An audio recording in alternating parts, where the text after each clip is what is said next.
Welcome to doctor Maithili's music therapy channel. இன்றைய பதிவிலையும் சிறு பிள்ளைகளுக்கு ரீடிங் ஸ்கில்ஸ் எவ்வளோ முக்கியம் அப்படின்றத பற்றி நம்ம சொல்லலாம். பிள்ளைங்க எந்த வகுப்பில் படித்தாலும், அதாவது ஒரு 3ஆம் வகுப்புலேருந்து பார்க்கலாமே, அப்பத்துலேருந்து ட்ரைனிங் ஆரம்பிக்கலாம். 3 அல்லது 4வது வகுப்பு படிக்கிறதுலேருந்து, அதாவது 4th ஸ்டாண்டர்ட்னு சொன்னால் 8 அல்ல 9 வயசு இல்லை 10 வயசு இருக்கும். ஸோ அந்த 10 வயசுலேருந்து அவங்களுக்கு நல்லபடியாக படிக்கணும், நிறைய ட்ரைனிங் கொடுக்கணும். ட்ரைனிங் கொடுத்து சிறப்பாக மனசில் சரளமாக படிக்கிற ஒரு பழக்கத்தை வளர்த்து தரணும். அப்புறம் மனப்பாட பகுதி, அதாவது மெமரைஸ் பண்ணுறதுக்கு சொல்லிக் கொடுக்கணும். ஸ்லோலி 2 திருக்குறளா 4 திருக்குறளா அதுபோல் படித்து அக்குமுலேட் பண்ணுறதுக்கு சொல்லிக் கொடுக்கணும். So these things are possible. ஆனால் இது எல்லா பிள்ளைங்களுக்கும் சொல்லிக் கொடுக்க முடியும். சில பசங்களுக்கு சிறு வயசுலேயே அவங்க சொல்கிறத காதில் கேட்டுவிட்டு அப்படியே சொல்கிறவங்க இருப்பாங்களா இருக்கும். ஆனால் because of the more exposure, நிறைய விளையாட்டு பராக்காக இருப்பாங்க. இதை தான் படிக்கணும், இது படிக்க வேண்டாம், இது ரொம்ப தேவையானது, அம்மா சொல்கிறது சரியாக இருக்கும் அப்படிலாம் புரிஞ்சுக்கிட்டு படிக்கிற வயசு அந்த வயசு இல்லாதனால ஒரு 10 வயசு வரைக்கும் அவங்க பாட்டுக்கு அப்படி சாதாரணமாக இருப்பாங்க. ஆனால் அந்த டைம்லேருந்து, அந்த 10 வயசுலேருந்து நிறைய சொல்லி கொடுத்து அவங்கள என்ன பண்ணலாம், அதுபோல் மனசில் வச்சுக்கணும்.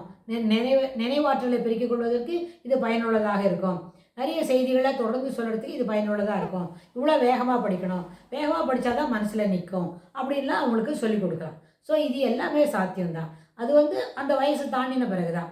ஏன் அந்த 9 வயசு 10 வயசு தாண்டின பிறகு தான் நம்ம சொல்லிக் கொடுக்க சொல்கிறோம் அப்படின்னு சொன்னால், இந்த காக்னிட்டிவ் எபிலிட்டிஸில் என்ன ரிட்டென்ஷன் அந்த வார்த்தை வரும்போது அது எப்போ கிடைக்கும், நினைவாற்றலை பெருக்கிக் கொள்ளும்போது ரிட்டென்ஷன் நிறுத்திக்கணும், தன்னுள்ள அதை மனசில் வாங்கணும். ஸோ அந்த கான்செப்டில் பார்க்கச்சே அட்டென்ஷன், ஃபோக்கஸிங், பர்செப்ஷன், அப்புறம் அது என்னதுன்னு புரிஞ்சுக்கிற அந்த விஷயம், அது எல்லாமே பிள்ளைங்களுக்கு இந்த வயசில் அது சரியான அளவுக்கு வளர்ந்துருக்கும்.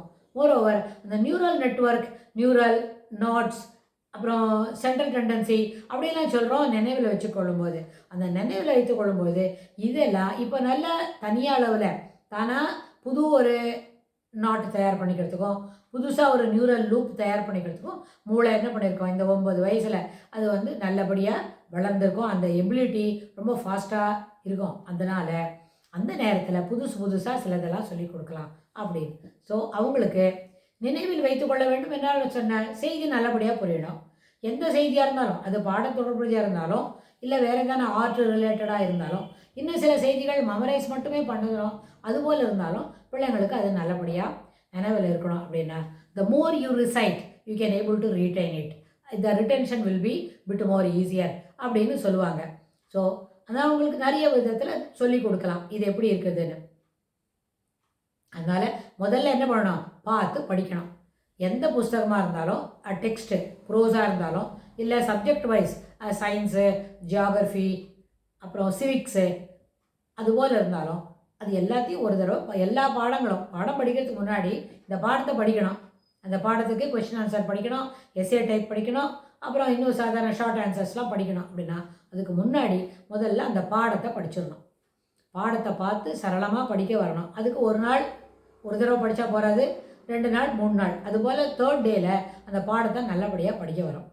பாடம் படித்த பிறகு நம்ம என்ன செய்யலாம், அந்த பாடத்தில் இருக்கிற கேள்வி பதில், எத்தனை கொஷின்ஸ் எத்தனை ஆன்சர் பார்த்தா 5 கொஷின் 5 ஆன்சர், 5 ஆன்சரும் பெரிய ஆன்சர் தான், பேராகிராஃப் ஆன்சர் தான். அப்படின்னா அந்த பாடத்தை நம்ம எவ்வளோ சரளமாக அந்த படிச்சுக்கிறோமோ அதுக்கு தகுந்த மாதிரி அந்த கேள்வி பதிலை நம்மளால் வேகமாக எழுத முடியும்.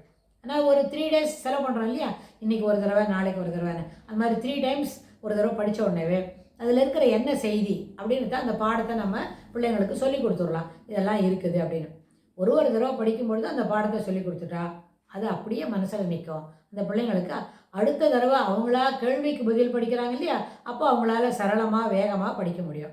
அப்படி நம்ம வேகமாக படிக்கிறோம் அப்படின்னு சொல்லச்சேவே அவங்களுக்கு நம்மளுக்கு நல்ல வேகமாக படிக்கிறோமே வந்துடுத்து போல அப்படின்னு அவங்களுக்கு வரும், ஒரு கான்ஃபிடென்ஸ் வரும் மனசுக்குள்ளேன்னு வச்சுக்கோங்க. அதுவே பெரிய ஒரு ஊக்குவிக்கிறதா அமைத்திடும். அதுவே it will motivate further to read better, further it helps to learn better. இது ரெண்டும் இன்டர்லிங்க்டு தானே. நல்லபடியாக படித்தா நல்லபடியாக நம்மளுக்கு படிக்கிறதுக்கு வருது, நம்ம நல்லா புரிஞ்சுக்கிறோம் அப்படின்னு. இந்த லேர்ன் பெட்டர்ன்ற வார்த்தை here it is leads to comprehension. அப்போது லேர்னிங்கிறது சும்மா படிக்கிறது போகிறதுனாலும் comprehension.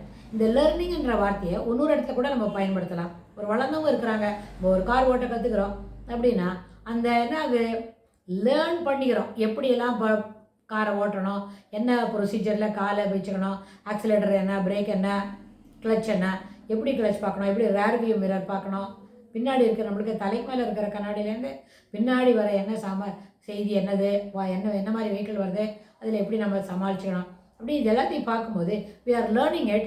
What does it mean? Here we are comprehending what exactly how the machines are helping us to make the vehicle to move ahead. முன்னாடி நான் தள்ளிட்டு போகிறதுக்கு, உருட்டுறதுக்கு அந்த ஸ்டியரிங் எப்படி திருப்பினா அது நேராக போகும் அப்படின்றத நம்ம காம்ப்ரஹென்ஷன் மூலமாக அதாவது புரிஞ்சுக்கிறோம். இங்கே லேர்னிங்ன்றது புரிந்து கொள்வது என்ற அடிப்படையில் வரும். இது நம்ம சொன்ன இந்த டிரைவிங் பேசிக்ஸ் வந்து it comes under motor learning. Whereas when we are studying in the book, it comes under learning for the cognitive abilities to enhance our knowledge. அப்படின்னு நாலெட்ஜுன்னு சொன்னால் அந்த 10 வயசில் அந்த குழந்தைகள் படிக்கிறது கூட அந்த வயசுக்கு அது அவங்களுக்கு தேவைதான். அதனால் it comes under knowledge category to them அப்படின்னு நம்ம புரிஞ்சிக்க முடியும். ஸோ சரளமாக படிக்கிறது சிறப்பான மனப்பாடமாக மாறுவதற்கு, சரளமாக படிப்பதற்கு, மெமரி லெவலை என்ஹான்ஸ் பண்ணுறதுக்கு பயனாகும் அப்படின்னு சொல்லி நம்ம இந்த பதிவை நிறைவு செய்கிறோம். இதுக்கு தொடர்புடைய செய்திகளை வரப்போகிற பகுதிகளிலும் பார்க்கலாம். தேங்க்ஸ் ஃபார் வாட்சிங்.